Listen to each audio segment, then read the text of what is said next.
Amid evolving threats from North Korea, South Korea says it has strengthened extended deterrence against the regime this year by cooperating with the U.S. From joint exercises involving strategic bombers to the deployment of a U.S. ballistic missile submarine, the two countries have sent warnings to the North multiple times as a show of force. Correspondent Bae Eun-ji explains.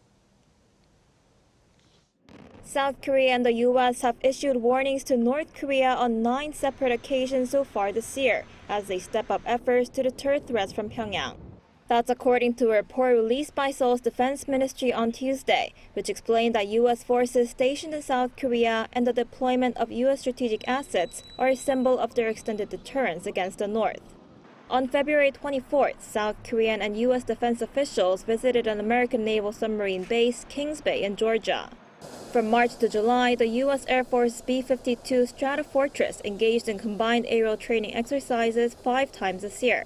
The ministry explained that the B-52 bomber played a key role in enhancing the regular visibility of U.S. strategic assets on the Korean peninsula, as agreed by President Yoon Suk-yeol and U.S. President Joe Biden during their summit in April in Washington.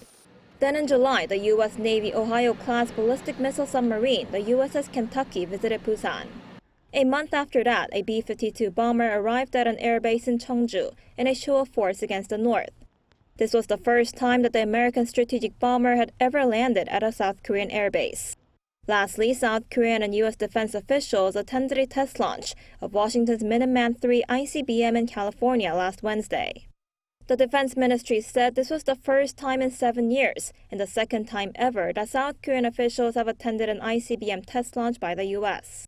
Tuesday's report comes ahead of U.S. Defense Chief Lloyd Austin's visit to Seoul next week for an annual meeting with his South Korean counterpart, Shin Won-sik. Bae Eun-ji, Arirang News.